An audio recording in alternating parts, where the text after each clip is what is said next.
The warp does not care for the laws of lesser universes. When the combined fleet of House Davion, House Steiner, and Clan Wolf engaged their Kearney Fuchida drives for what should have been a routine jump across 30 light-years of inner-sphere space, they could not have known that reality itself had other plans.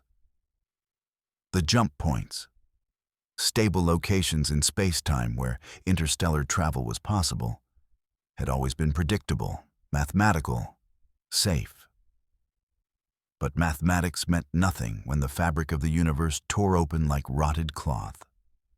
Con Alaric Ward felt it first. The Clan Wolf warship Pride of the Pack shuddered in a way no vessel should during a jump. Alarms screamed. His bondsmen frantically worked consoles that displayed readings impossible by every law of physics the inner sphere had mapped over 1,000 years. The jump wasn't terminating. They were still moving, still falling through something that burned at the edges of perception like acid on the soul. Then they were through. The fleet materialized not in the star system they targeted, but in a reality that made their sensors scream in protest. 23 drop ships, 8 jump ships, and over 300 battle mechs hung in the void of a system that shouldn't exist. The star burned with a sickly crimson hue. The planets were visible even at this distance, massive beyond reason, orbited by continent-sized structures that could only be orbital installations. And the space between was filled with debris. Millennia of debris. Wrecked ships the size of small moons, frozen corpses by the millions, shattered weapons platforms still crackling with energy that their sensors couldn't classify. Where in Blake's name are we? Colonel Sarah Davion's voice crackled over the fleet-wide channel from her Davion command dropship. The measured calm in her tone was a lie, and every mech warrior knew it. Before anyone could answer, the scanners detected movement. Something vast approached from the inner system. As it drew closer, the fleet's officers could only stare at the visual feeds in stunned silence. It was a ship, if the word ship could even apply. A flying cathedral of iron and stone, 5 kilometers long, bristling with weapon batteries that made a battle mech's armament look like a child's toys. Gothic spires rose from its hull. Massive cannons capable of cracking moons protruded from gun decks the size of city blocks. And emblazoned across its prow in high Gothic script none of them could read was a symbol, a skull wreathed in machinery, the sign of the Adeptus Mechanicus. The vessel opened a channel. The language was wrong, harsh, guttural, like German crossed with Latin and spoken through a vox-corrupted speaker. But the translation protocols on the clan ships kicked in, piecing together meaning from linguistic roots buried in mankind's ancient past. Unknown vessels, you have violated the sacred space of Forge World Metallica. Identify yourselves immediately, or be purged as Xenos corruption. Con Alaric Ward straightened in his command throne. Whatever had happened, wherever they were, the clans had protocols. This is Con Alaric Ward of Clan Wolf, commanding a combined military expedition of the inner sphere. We are human. We experience catastrophic drive failure during a routine jump. We mean no hostility and request navigational assistance to return to our space. The silence that followed stretched for nearly a minute. When the response came, it carried a different tone. Not quite wonder, but something close, something hungry. Human. The Omnissiah provides. You will submit to boarding and theological examination. Your vessel's machine spirits will be assessed. Compliance is not optional. The Mechanicus claims salvage rights on all archaeotech and unregistered STC patterns. Resistance will result in immediate engagement by the fist of the machine god's lance batteries. Colonel Davion cut into the channel before Con Ward could respond. Now hold on just a damn minute. We're not salvage. We're a sovereign military force representing 3 great houses and a clan. You want to board our ships?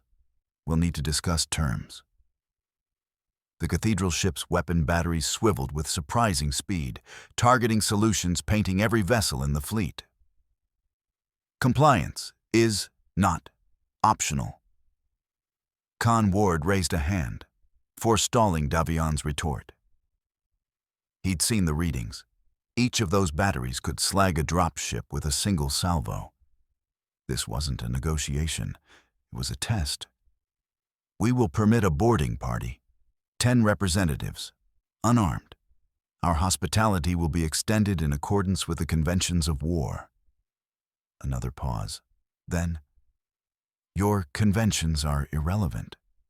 You exist in the Imperium of man now. There is only the Emperor's law, the Omnissiah's truth, and the certainty of war. A boarding party of 30 tech priests and Skitarii will arrive within the hour. Any aggressive action will be met with total destruction. The Omnissiah's mercy is measured in the efficiency of your machine spirits. Pray they are pure. The channel cut. In the CIC of the pride of the pack, Khan Ward allowed himself a single moment of uncertainty before his clan discipline reasserted itself. He looked to his officers, seasoned mech warriors who had faced the worst the inner sphere could throw at them. Prepare battle mech response teams. Full lance deployment to the main bay. If this goes wrong, we fight our way to the jump ships and find a way home. On the Davion command ship, Colonel Sarah Davion was already pulling up the specs on their Atlas and Banshee mechs. Get me Commandant Steiner on the line. Whatever this Imperium is, they're about to learn that the inner sphere doesn't kneel easily. And in the depths of the Clan Wolf flagship, a young mech warrior named Joanna stared at the visual feed of that impossible cathedral ship and whispered the question that would haunt them all in the days to come. What kind of humans build ships like that? What kind of hell have we fallen into? If you want to see more characters enter different universes, hit that subscribe button and drop the name of a character and the universe you'd want to see them in down in the comments below. In the grim darkness of the far future, there is only war. The boarding party launched from the fist of the machine god exactly 1 hour later. 30 figures in crimson robes descended through the void on what looked like impossible technology. Individual flight units that burned with no visible exhaust, carried by individuals whose bodies were more machine than flesh beneath those robes. They were met in the hangar bay of the pride of the pack by Khan Ward, Colonel Davion, and a full star of Clan Wolf elementals in their powered armor, backing a lance of 4 battle mechs that loomed in the shadows of the massive bay. The lead tech priest's augmetic eyes swept the bay with cold calculation, lingering on the battle mechs with something approaching religious fervor. When he spoke, his voice emerged from a vox grill implanted in his throat, barely human. I am Magos Dominus Metallicus Rex Zevin. In the name of the Omnissiah and the machine god of Mars, I claim right of inspection over all technology present. Bring forth your machine spirits for communion. Khan Ward stepped forward, his face a mask of controlled diplomacy. Magos, welcome aboard.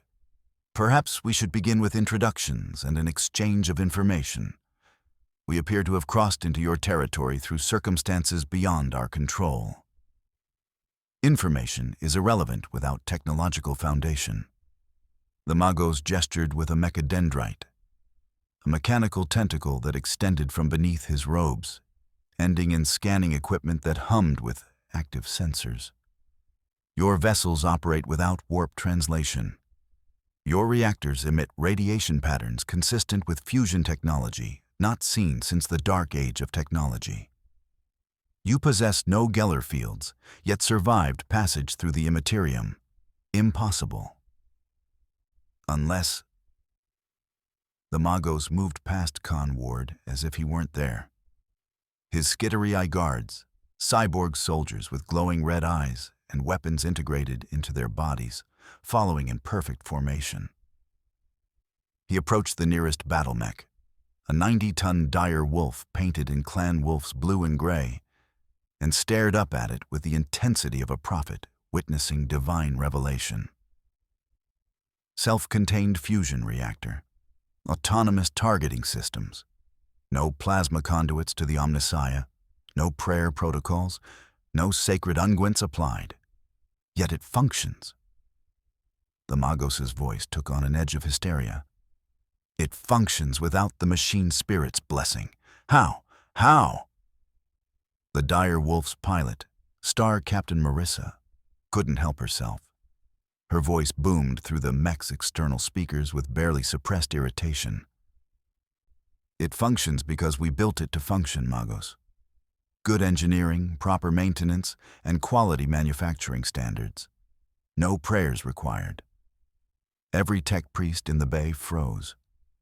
The Skitari's weapons came up, targeting solutions painting every human in the room. The elementals responded instantly, their own weapons tracking the Skitari. The hangar bay became a powder keg with dozens of triggers.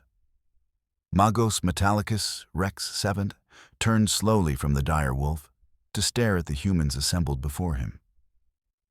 When he spoke, his voice carried the weight of pronouncement from on high. Heresy. Technological blasphemy. You speak of building as if mortal hands can create without the Omnissiah's grace. You operate fusion reactors without the rites of ignition. You maintain war machines without the litanies of maintenance. You are either the greatest heretics the Mechanicus has encountered in millennia, or you are proof that the lost colonies of humanity retained STC technology we thought forever lost. He raised a mechadendrite, and every weapon in the bay lowered slightly. You will be taken to Forge World Metallica. You will submit every machine, every schematic, every fragment of knowledge to Mechanicus examination. The Fabricator General will determine if you are holy relics of mankind's golden age, or abominations to be purged. There is no third option in the Imperium of man. Con Ward's jaw tightened. Colonel Davion's hand drifted toward her sidearm.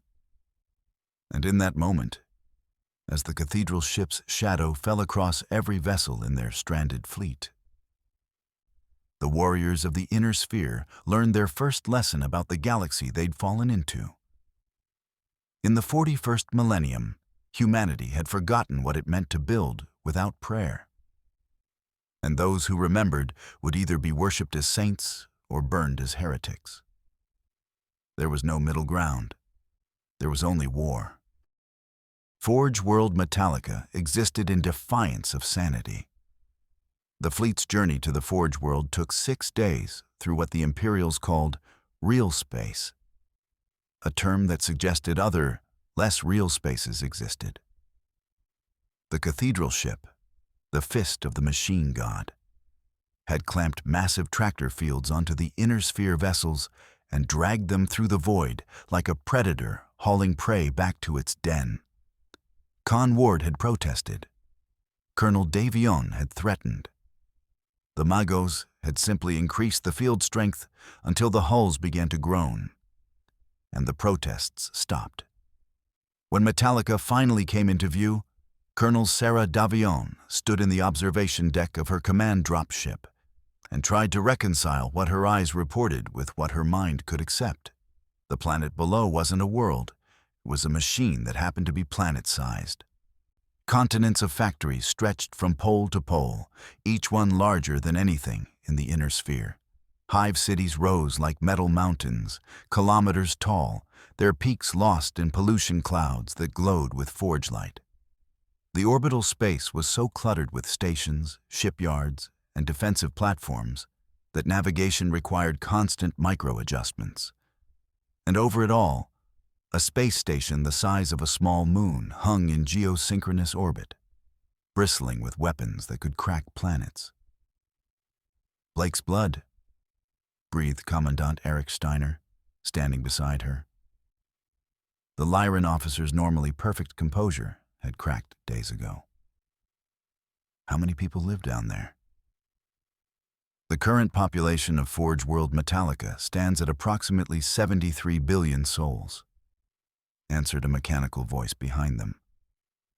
Magos Metallicus Rex VII had taken to appearing unannounced throughout the fleet, studying their technology with the fervor of a fanatic.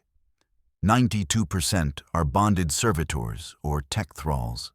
6% are ordained tech priests of various ranks.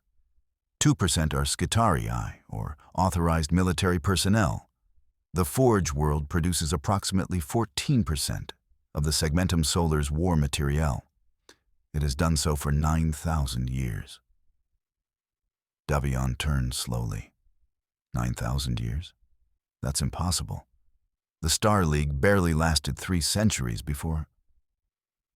Your Star League is unknown to Imperial records. The Magos cocked his head in a gesture that might have been curiosity if performed by something still human. You persist in referencing a governmental structure that appears analogous to the ancient Terran Federation from M23. Fascinating. Your linguistic roots suggest you diverged from mainstream human evolution during the dark age of technology.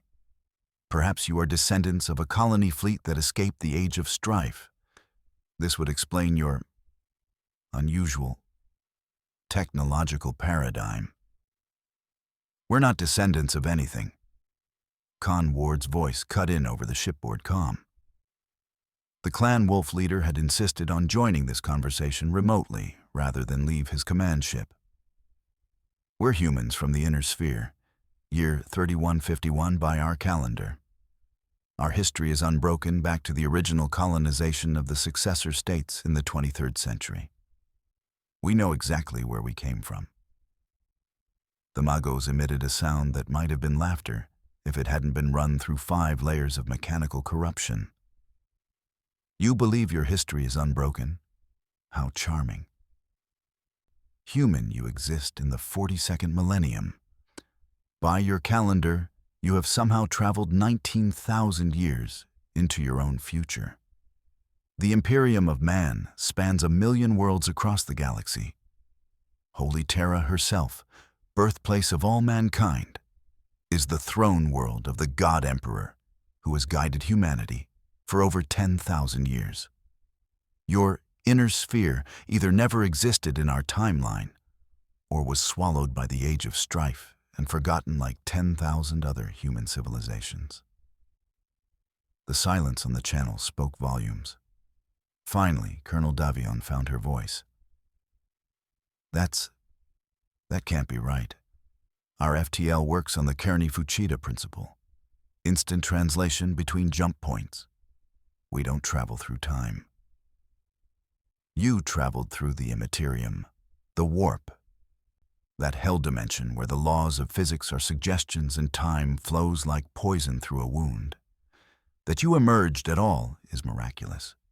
That you emerged when you did suggests the Emperor's will at work, or something darker.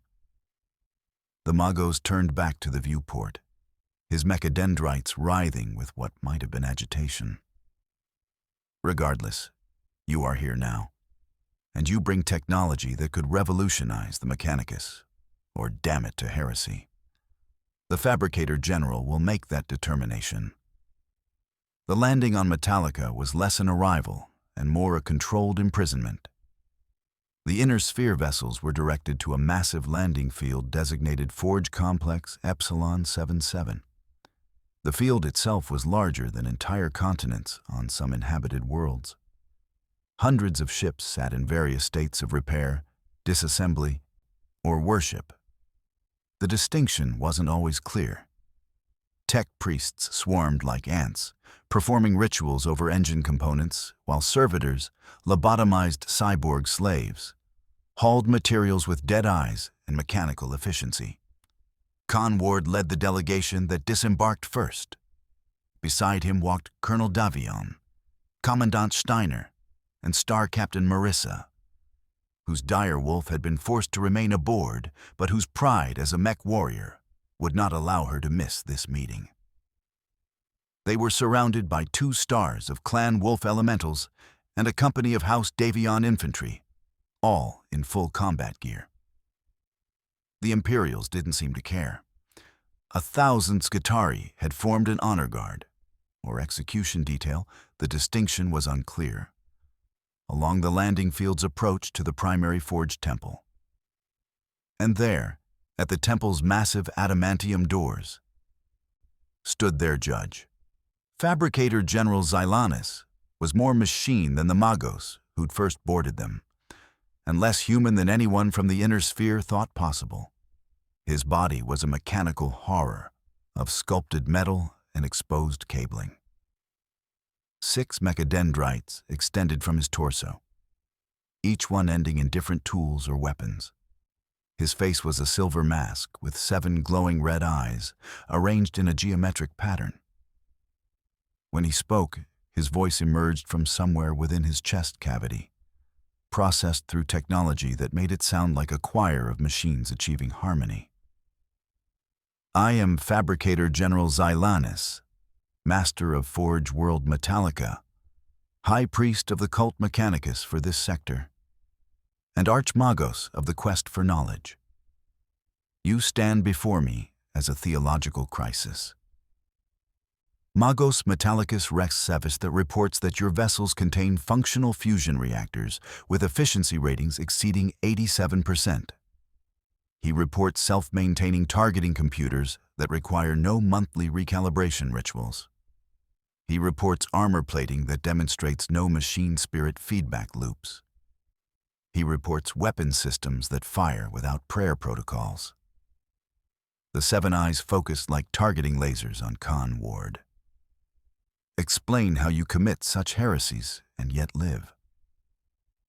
Khan Ward met that inhuman gaze without flinching. Clan Wolf-bred warriors who feared nothing, not even mechanical abominations wearing the skin of authority. Fabricator General, where we come from, these aren't heresies. They're engineering standards maintained across hundreds of worlds for over a millennium.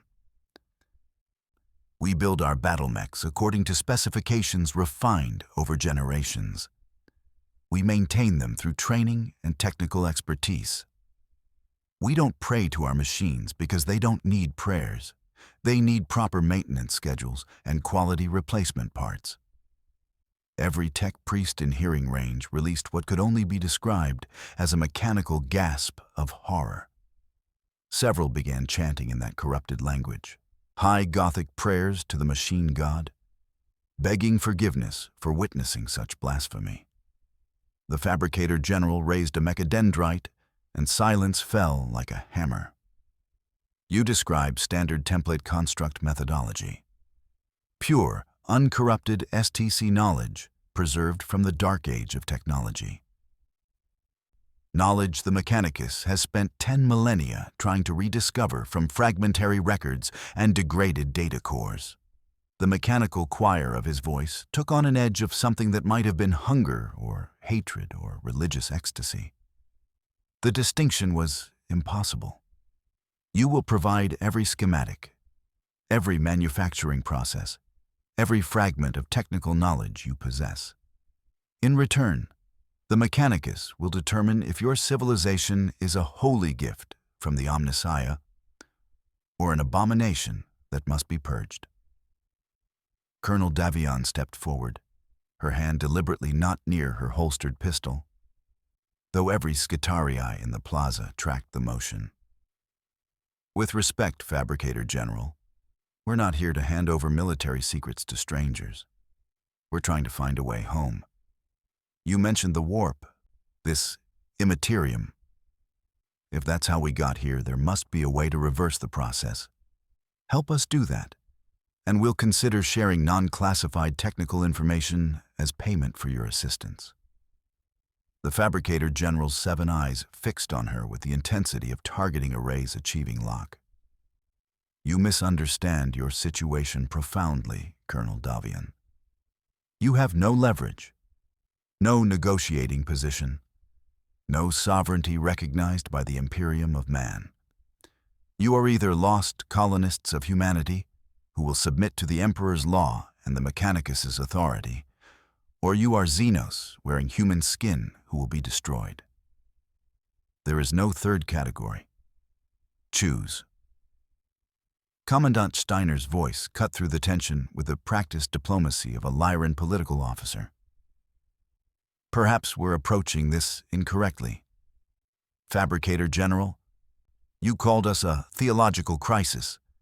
That suggests we represent something unprecedented, something valuable. Rather than threats, might we discuss mutual benefit? You want our technology. We want passage home. Surely there's common ground. The 7 red eyes shifted to Steiner. Silence stretched for 10 seconds that felt like hours. Then the Fabricator General spoke, and his tone suggested he was granting a favor that could be revoked at any moment. You will be housed in Forge Complex Epsilon 77 under Mechanicus custody. You will submit 1 battle mech for complete technological analysis. You will provide technical personnel for interrogation. He paused at their reactions. Interview regarding your manufacturing processes.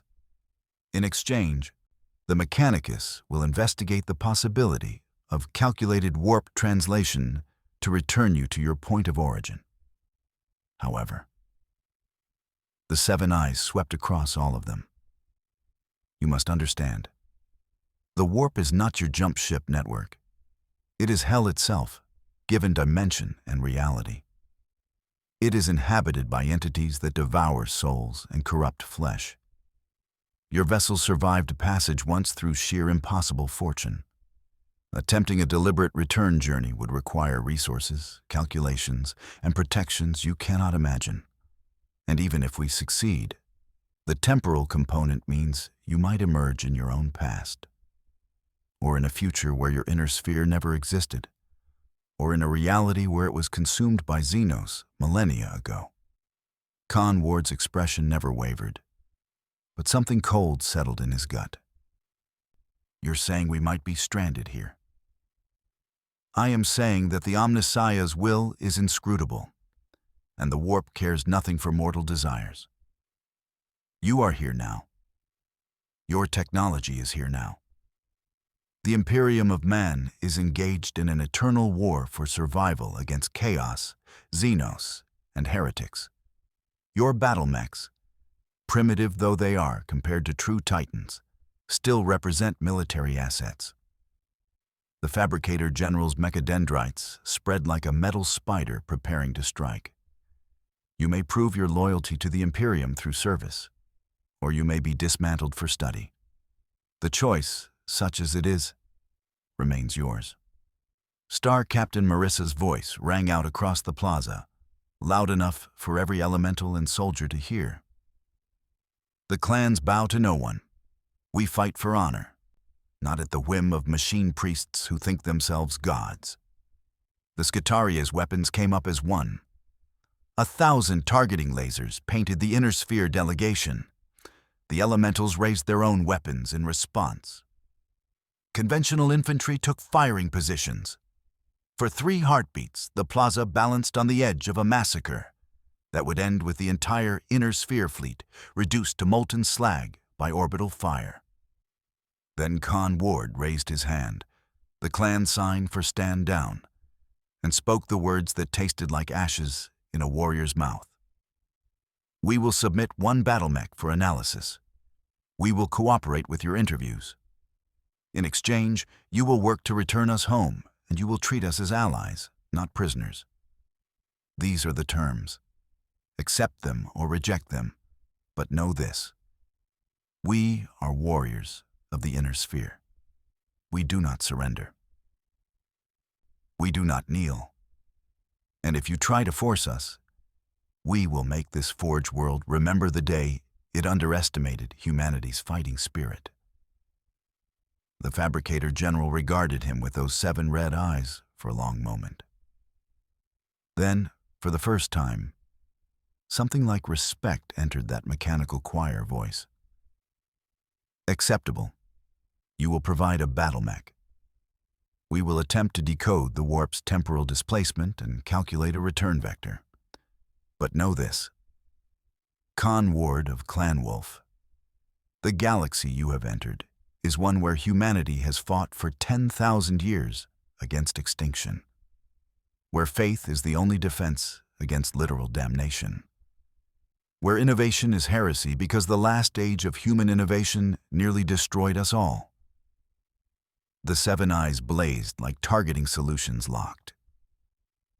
Your technology may be a gift from the Omnissiah, or it may be the seed of humanity's next fall. We will determine which, and if it is the latter. He left the threat unfinished. He didn't need to finish it. The orbital weapons platforms hanging above them made the consequences clear. As the delegation was escorted deeper into Forge Complex Epsilon 77, past factories where servitors screamed in binary and tech priests performed maintenance as religious ritual, Colonel Davion leaned close to Con Ward and whispered, "What have we gotten ourselves into?" Con Ward watched a servitor shuffle past, its lobotomized face blank, its arms replaced with industrial tools, its humanity stripped away and repurposed, and answered with the grim certainty of a warrior who recognized a battlefield when he saw one. A war we don't understand, against enemies we can't see, in a galaxy that forgot what it meant to be human. He straightened his shoulders, clan pride asserting itself. But we're still warriors of the inner sphere, and we'll find a way home. Or we'll make these machine worshippers remember that humanity's true strength never came from prayers to dead gods. It came from warriors willing to fight for what they believed in. Behind them, the Forge world churned on. 93 billion souls toiling in the name of the Omnissiah and the Emperor, unaware that a few hundred warriors from humanity's forgotten past had just planted the seeds of a theological revolution that would shake the Mechanicus to its ancient foundations. In the grim darkness of the far future, the inner sphere had arrived, and nothing would ever be the same. The trial chamber in the heart of Forge Complex Epsilon 77 had been built to judge heretical technology. Over 9,000 years, it had witnessed the examination of thousands of archaeotech relics, Xenos artifacts, and suspected innovations that violated the sacred stasis of the Omnissiah's design. The chamber was a cathedral of cold judgment. 50 meters tall, its walls lined with servo skulls recording every word, its floors inscribed with high Gothic scripture warning against the sin of innovation. Today, it would judge whether the inner sphere represented salvation or damnation. Con Alaric Ward stood at the center of the chamber, flanked by Colonel Sarah Davion and Commandant Eric Steiner. Behind them, arranged in a formation that was simultaneously honor guard and firing squad, stood 2 stars of elementals and a company of House Davion heavy infantry. Their weapons were lowered, but ready. The tech priests had allowed them their arms, a telling decision that suggested either confidence or desire to make any necessary purge appear justified. Across from them, elevated on a platform of black iron, sat 3 judges who would determine their fate. The first was Fabricator General Xylanes, his 7 red eyes fixed on the defendants with unwavering focus. The second was a figure in midnight black power armor, emblazoned with the symbol of a skull pierced by 3 swords. Inquisitor Cassius Valen of the Ordo Xenos, his augmetic eye glowing with pale blue light as it scanned them for any sign of Xenos taint. The third figure made even the hardened warriors of the inner sphere uneasy. A space marine captain in armor, the color of burnished bronze, his face scarred by centuries of warfare. The symbol of a crimson fist emblazoned on his shoulder guard. Captain Demetrius of the Crimson Fists regarded them with the cold calculation of a predator assessing potential prey or potential allies. Inquisitor Valen spoke first, his voice carrying the absolute authority of one who could order planets burned on suspicion alone. Let the record show that this tribunal convenes in the name of the God Emperor of mankind. Blessed be his name, eternal. The accused are representatives of an unknown human faction claiming origin from the dark age of technology. They possess vessels capable of translation through the Imperium without Geller field protection. They operate fusion reactors of unprecedented efficiency without prayer protocols. They deploy bipedal war machines resembling degraded titans, but requiring no princeps mind link. His augmetic eye pulsed, scanning for biological markers of chaos corruption. The question before this tribunal is simple. Are they lost children of humanity to be welcomed into the Imperium's fold? Or are they Xenos masquerading as human, or worse? Are they touched by the ruinous powers? Colonel Davion's jaw tightened. She dealt with enough politicians in the Federated Suns to recognize a show trial when she saw one. With respect, Inquisitor, we're none of those things. We're human beings from a sovereign interstellar state who experienced a catastrophic drive malfunction. We pose no threat to your Imperium. We simply want assistance in returning home. Your sovereignty is irrelevant. Inquisitor Valen's voice could have frozen plasma. All human worlds belong to the Imperium of man. All human populations serve the Emperor. That your ancestors somehow escaped his dominion during the Age of Strife does not grant you independence. It makes you heretics who have lived outside his light for 10,000 years.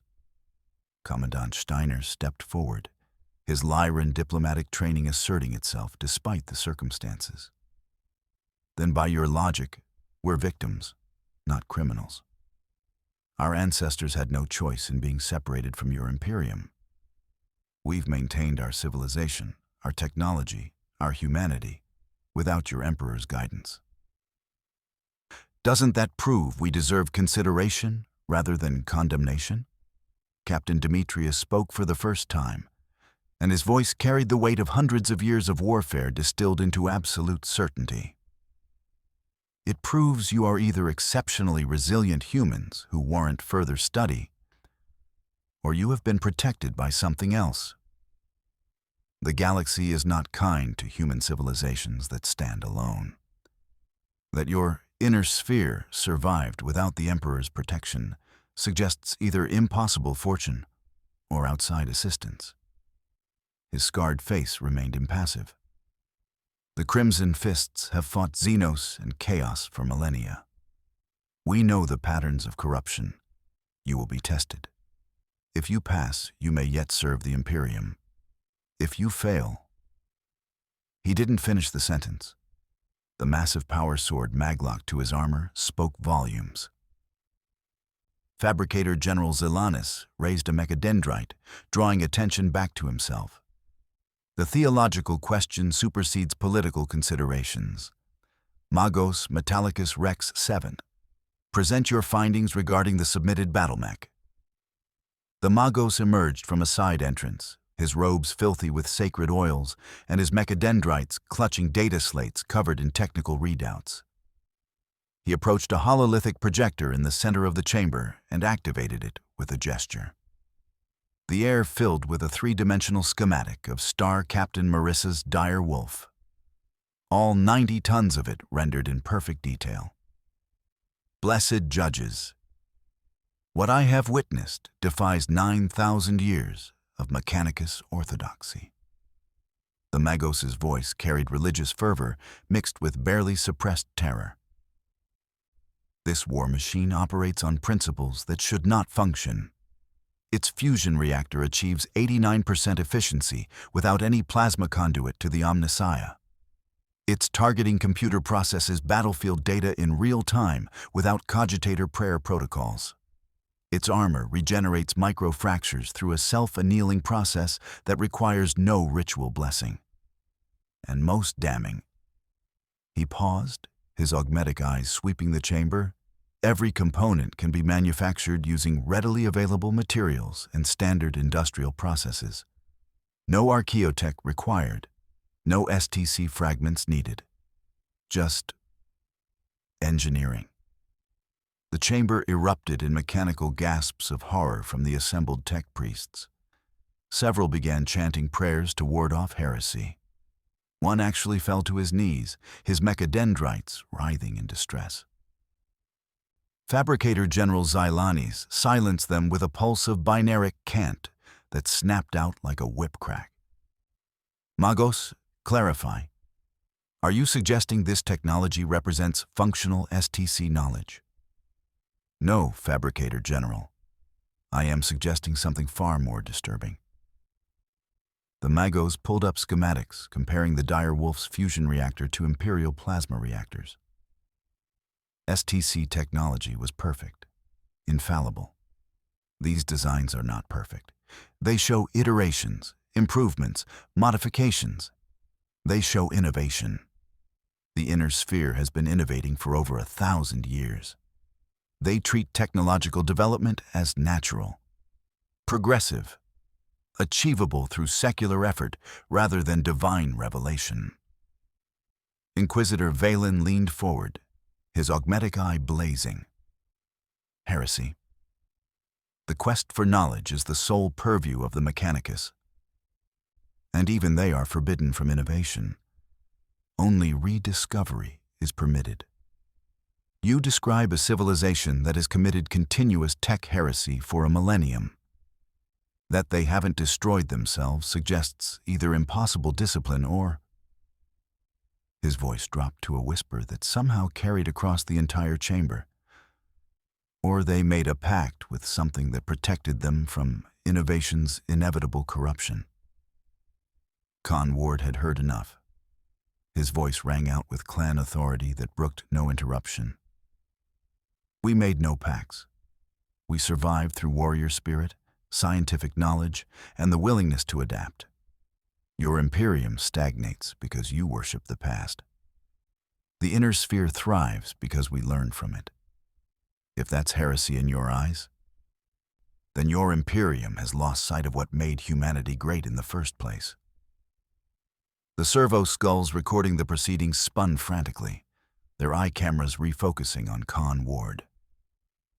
Captain Demetrius's expression never changed, but his hand moved fractionally closer to his bolt pistol. Inquisitor Valen's face twisted with barely controlled rage. You dare, the Inquisitor began. I dare speak truth. Khan Ward cut him off, his clan training making retreat impossible even in the face of certain death.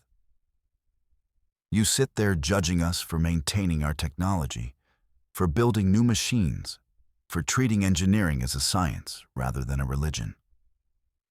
But look at yourselves. You lobotomize your own people and turn them into servitors. You murder anyone who questions your doctrines. You've turned technological progress into heresy and wonder why your Imperium is dying. The inner sphere may be smaller, may be primitive by your standards, but at least we remember that humanity's strength comes from our minds, our courage, and our refusal to kneel to tyrants. Even tyrants who claim divinity. The chamber fell silent. For 5 heartbeats, the only sound was the humming of the hololithic projector and the mechanical breathing of the tech priests. Then Captain Demetrius laughed. It was a harsh sound, like stone grinding on steel, but it was genuine. You have courage, Khan. Foolish courage that will get you killed in this galaxy, but courage nonetheless. He stood, his massive frame towering even over the elementals. Inquisitor, Fabricator General, I have a proposal. Inquisitor Valen's face was still flushed with anger. But he nodded curtly. Speak, Captain. The inner sphere claims to be warriors. Very well. Let them prove it. Captain Demetrius gestured to the hololithic display. These battle mechs are untested against true threats. Forge World Metallica is currently defending against a Chaos Warband raid in the outer system, Death Guard, Nurgle's Chosen, bringing plague and corruption. Deploy the Inner Sphere forces alongside Imperial Guard armored regiments. If they fight and die as humans should, they prove their loyalty. If they flee or fall to corruption, we purge them from orbit. Either way, we learn the truth of their nature. Colonel Davion's tactical instincts screamed warning. You want to throw us into combat against an enemy we know nothing about? That's not a test. That's an execution with extra steps. That's warfare in the 42nd millennium. Captain Demetrius replied flatly. Every battle is a test of faith, loyalty, and the will to survive. You claim to be warriors? Then fight. Prove you can stand alongside the Imperium's defenders. Prove your weapons function against chaos. Prove you won't break when you see what true horror looks like. His scarred face split into something that might have been a smile if it wasn't so grim. Or prove us right to suspect you by dying like Xenos scum on your first engagement? Fabricator General Xylanus' 7 eyes pulsed in what might have been approval. The captain's proposal has merit. Combat data will provide empirical evidence of the battlemech's effectiveness. Their performance against chaos forces will demonstrate whether they possess inherent weaknesses or corruption vulnerabilities. And the mechanical choir of his voice took on a calculating edge. If they survive, they will have bled for the Imperium. Blood debt creates obligation. Inquisitor Vullen studied them for a long moment, his augmetic eye analyzing micro-expressions and biological stress markers. Finally, he nodded. The Ordo Xenos concurs. However, I will accompany the deployment. My retinue will observe every action, every decision.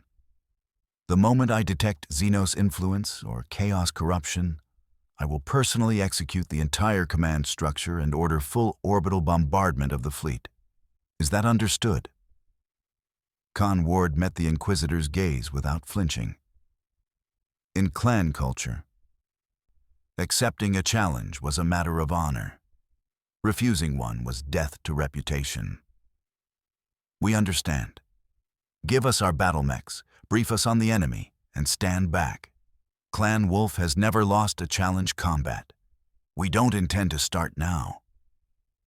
Colonel Davion wanted to argue, wanted to point out that this was insane, that they were being manipulated, that they should refuse and try to negotiate better terms. But she saw the look in Con Ward's eyes and recognized the trap they'd walked into. Refuse, and they'd be branded cowards and probably purged. Accept, and they'd be thrown into combat against an enemy that considered warfare a religious experience. How long do we have to prepare? She asked quietly. Captain Demetrius checked a data slate integrated into his armor's gauntlet. The Death Guard fleet will enter weapons range of the outer defensive platforms in 42 hours. You have 36 hours to brief your troops, perform any necessary maintenance, and make peace with whatever gods you believe in. Though I recommend the Emperor. He's the only one who matters in this galaxy. Commandant Steiner cleared his throat. And the enemy? You mentioned Death Guard, Chaos, Nurgle. These terms mean nothing to us. The captain's expression went cold as a tomb. Then let me educate you. The Death Guard are traitor space marines, warriors like me who turned against the Emperor 10,000 years ago during the Horus heresy. They serve Nurgle, the chaos god of decay, disease, and entropy. They are functionally immortal, sustained by plagues that would kill any normal human in seconds. They feel no pain. They cannot be reasoned with. They exist only to spread corruption and death across the galaxy. He leaned forward, his voice dropping. And you, with your pristine machines and uncorrupted technology, will be the most tempting targets they've seen in centuries. Nurgle loves to defile beauty. Your battle mechs will be test subjects for every plague in their arsenal. Star Captain Marissa, who had been silent throughout the trial, finally spoke. Her voice carried the absolute confidence of a mech warrior who had fought hundreds of battles across the inner sphere. Let them come. My dire wolf has waded through worse than disease-ridden traitors. If these Death Guard bleed, we can kill them. And if they don't bleed... A savage smile crossed her face. Then we'll just have to burn them until they stop moving. Captain Demetrius studied her for a moment, then nodded with something approaching respect. Perhaps you truly are warriors after all. We'll see. Fabricator General authorized the release of one battlemech company to the Inner Sphere delegation. Inquisitor, prepare your retinue for deployment. I'll coordinate with the Imperial Guard commanders and arrange for combined operations briefings. He turned back to Con Ward, and for the first time, the contempt in his expression had been replaced by something else. Not quite respect, not yet, but acknowledgement. You wanted to prove you're not heretics or Xenos. This is your chance. Fight well, and the Imperium might welcome you. Fight poorly. He gestured to the Inquisitor, and it won't matter what you were. Only what you failed to become. The trial was over. The verdict was combat. As the Inner Sphere delegation was escorted from the chamber, permitted to return to their ships to prepare, Colonel Davion caught up to Con Ward in the corridor. You realize we just agreed to fight an enemy we know nothing about, using our most advanced mechs, with Imperial observers ready to execute us if we make one wrong move? Con Ward's expression was grim but determined. We had no choice, Colonel. In clan culture, when challenged, you fight or you lose all honor. These Imperials understand that language. They respect strength and despise weakness. We show them what Inner Sphere warriors can do, and maybe we earn enough respect to actually negotiate our way home. And if we don't? Commandant Steiner asked quietly. If these Death Guard are as bad as the captain says?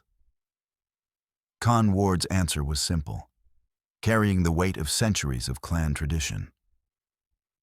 Then we die like warriors, with our hands on our controls and our enemies burning before us. There are worse ways to meet the end. As they walked back through the Forge world's nightmarish industrial landscape, past servitors performing their lobotomized tasks and tech priests conducting their religious maintenance rituals, none of them noticed Inquisitor Valen watching from a shadowed alcove, his augmetic eye recording every word, every gesture, every micro-expression.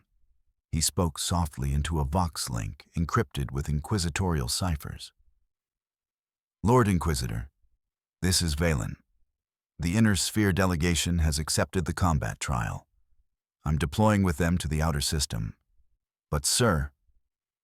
He paused, reviewing the data his augmetic had collected.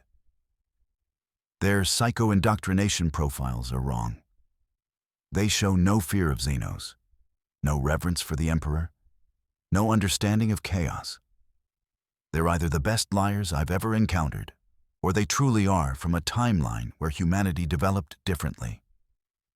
If it's the latter, the theological implications could shatter the ecclesiarchy's foundations. The response came through his skull-mounted vox bead, too quiet for anyone else to hear. Then ensure they die gloriously in combat, Inquisitor. Heroes are useful. Heretics who make people question the Emperor's primacy are not. You have your orders. Inquisitor Valen closed the channel and followed the Inner Sphere delegation at a distance, his hand resting on the bolt pistol at his hip. He had executed hundreds of potential heretics in his centuries of service. What was a few hundred more? In the grim darkness of the far future, There was no room for alternative versions of humanity. There was only the Emperor's way, or oblivion. The inner sphere was about to learn which path awaited them.